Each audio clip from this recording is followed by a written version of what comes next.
This is the Volkswagen Tiguan, and it's been my favourite of this segment for years now. I always recommend one of these Tiguans to anyone who's looking for something. And look at it now. Look at it. This is the R line model in a lapis blue, which used to be just reserved for the Volkswagen Golf R, but now it's available in other vehicles as well. Sexy or what? And it's a 2-litre diesel, well, 1968cc engine underneath here. What more do you need? You get in, you press the button, you start the car, you got 900 kilometres range, and well, you just put more fuel in, the end of 900 kilometres, away you go. It's kind of, as much of a fan as I am, and I know we're on the electric forefront, but it's quite refreshing to just get in and press a button and go, right, I'm just going to leave for 800 kilometres. Anyway, let's have a look on the outside of this car before we go any further.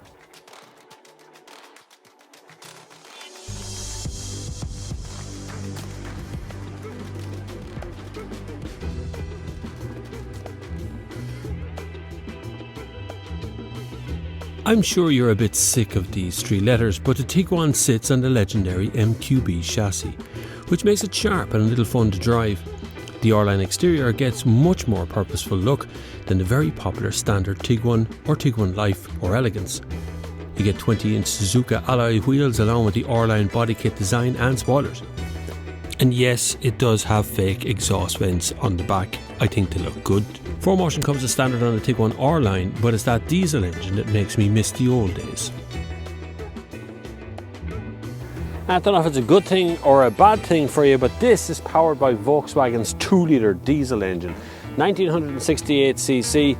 You know, there's a lot to be said for how efficient that engine is in terms of an internal combustion engine. You see, this 2-litre puts out 150 brake horsepower and can do 4.8 litres per 100 kilometres on the motorway. That's 58 miles to the gallon, which is extraordinary.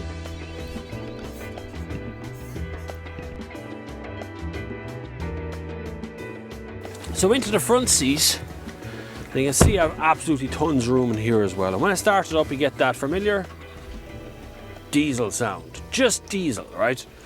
No fancy nothing, just diesel. I'm not giving out of electric cars, I'm just saying there's something quite refreshing about driving just a diesel car today, just as is, right? So the touchscreen here, which does annoy, has a lot of fingerprints on it already.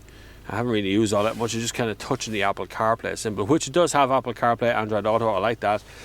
This has a slightly different layout on the heating controls, but they are physical buttons. I know they're kind of touch plastic things, but they are at least physically where they're supposed to be, if you know what I mean.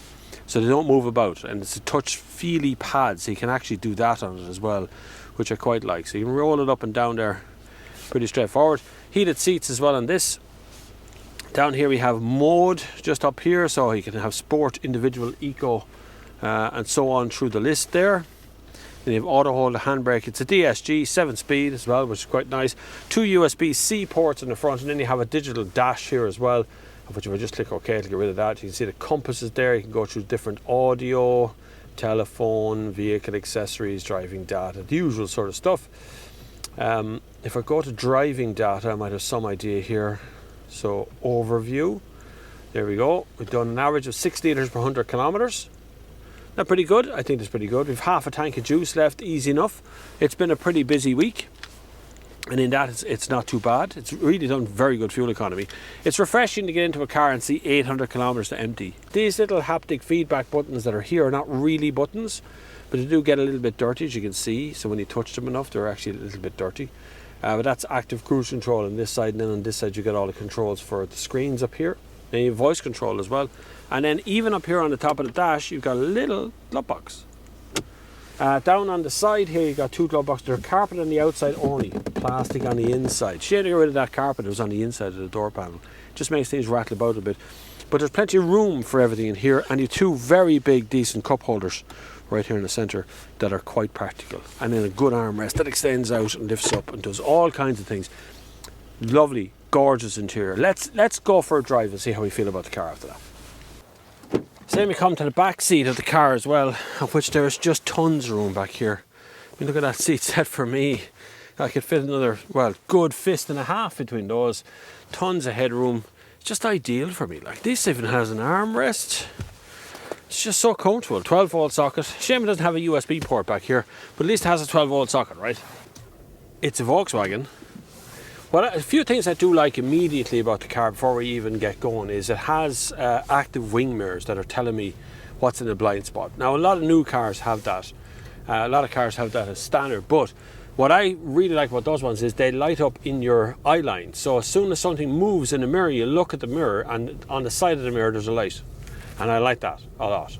So at lower speeds, like on this little dust track that we're driving on here, it's quite firm. But that's a nature of German cars. I always find that it doesn't have, it just has this kind of hardness to it, to the suspension. Now at higher speeds on a motorway, it's insanely quiet and just gets on with the job.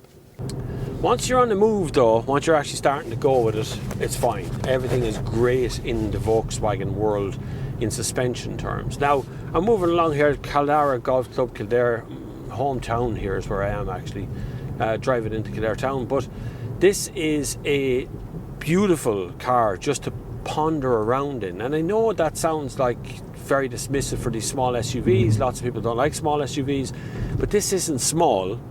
And it can be a proper SUV if you'd like to buy it in a proper 4Motion version. This part of the world here is sheep and horses.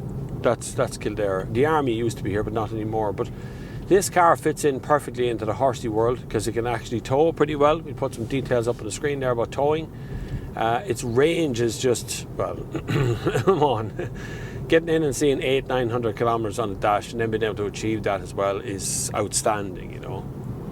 Now, I know what's going to rage in the comments, of course, and leave me a comment on your thoughts on this as well, is why haven't they got an electric one?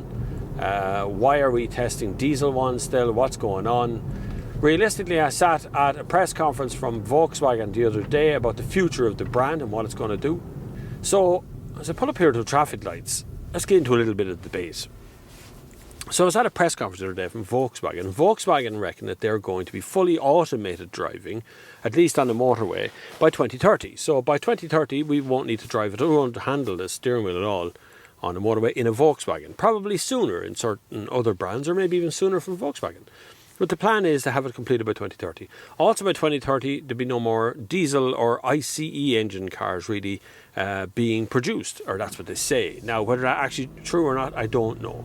What I can never get over in my head is that as much as I've driven tens of electric cars, there's a few of them on the market now, it still wouldn't amount to be hundreds yet, but we're getting there. And they're very efficient and they're very good. There's still nothing more reassuring currently than just get into a car, press the start button and seeing 900 kilometers go up the dash, achieve that, stop for 10 minutes, fill it up again and do another 900 kilometers. So that's where we need to go with electric cars, because that's what people mean by the words range anxiety. That's what they actually mean. That's what they're talking about, is to say that they feel anxious because they have to stop somewhere that they're not sure is going to be working when they get there, and then they have to fill up their electric car again. It may take a couple of hours to do that. It may take 45 minutes, it may take 50 minutes, whatever it is. This takes 10 to fill up, and then on you go as far as you want. So there is a bit of a difference between petrol and diesel and electric currently. Now, is there a place left for diesel? Yes, I don't think diesel's really going to go very far. I think the argument ends once electric cars get to about 50% of the market. I think some of the car companies doing extraordinary things about hooking up diesel and petrol and electric to their systems. I think that's going well. I think Volkswagen producing this diesel car is looking at their own market. I mean, let's look at sales figures for the last 12 months. You'll see that as a percentage of sales, yes, electrics have gone up in price quite a bit, but actually the diesel market is still alive, well and very healthy. You can see it right there. It's down year on year, but then all the markets are down across the world. So what I really want to know from you is, what is your next car? I mean, are you looking at diesel or petrol or hybrid or PHEV or electric, or what is it you want to get? So when you look at sales themselves, then diesel is right up there in the sales all the time. It's down overall, but in actual fact people are still buying diesels. Now, what I want to know from you guys is, leave me a message in the comments on this one. Would you be interested in buying a diesel now? Or is it petrol? Is it hybrid? Is it PHEV? Is it battery vehicles you're after? What is it? Because I find that the comments that are on this video will probably be strongly diesel, because the car itself that we're being reviewed is diesel. If I ask this on a battery powered car, the comments will be strongly towards batteries. It's just the nature of algorithms, really, isn't it? But going back to this car for a minute, this is a very, very strong offer. It's actually one of my favourite Volkswagens that I've driven in some time. Not just because it's diesel, but just because it's just good to drive. It lacks that heavy lump feel of having a battery underneath your seat and being dragged down by the weight of it. It actually gives this light feeling now, even though it's a 2-litre diesel. It's not a light car, yet it feels light on the road. It feels so efficient and so nice just to wander along the road in a car like this. Active cruise control, of course. I can set my speed here and it'll just follow along in a car in front of me. It'll keep me in lane, it'll do all that. So the automated systems that Volkswagen's talking about are already very far along that curve. And that's quite interesting to see, because people are saying, you know, I want to keep in control of the car myself. I really want to be the driver. But actually, when you're sitting out in the motorway, which is right next to me here, do you really want to be a driver? Or do you really want just let the car do its thing? Because, you know, driving on a motorway is pretty boring, really, when you think about it. Just that long, straight route that you're driving along, it just gets boring fast, right? And the same for these long, straight roads that are here as well. Even though this is the old road that would take you between Kildare and Newbridge, this was the main road, the only road between the two. There's another road over that way, but that was worse. This one was the main road, and then that motorway was built right beside it. So this road still exists since, well, since childhood, way back, way back. And here I am travelling along in a 2021 Volkswagen Tiguan, and it feels as smooth as it did back then. These cars are lovely. I really like this car. This is one of my favourite cars this year. It just feels right, it feels solid, it feels like a car, not just a sort of a battery powered. It's hard not to compare things to battery power now. It really is. As much as I love battery power, there is something still not great about the way they drive, about the physical feel of them on the road. They don't really feel as good as driving a car that has predictable weight out the front, made by engineers who make cars way out the front, you know. So there is something about the drivability of these cars that's better. Anyway, hit the subscribe button. I really need your help with that one. I want to get to 100,000 followers this year if at all possible, or subscribers this year if at all possible, so you can help with that. If you've watched any of my videos, and God knows over 20 million of you have clicked play at some point or another, and I still don't have a play button because that only comes out on subscriber based. So 20 million of you have hit the play button. I'd love a few more subscribers. Surely out of the 20 million we can find 100,000 to actually subscribe to, because that will benefit the channel no end to reach that kind of level.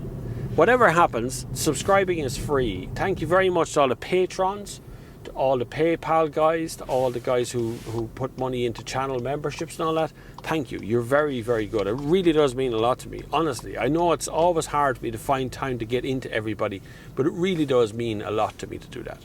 Thank you very much for watching, and until the next time, I will see you on the far side.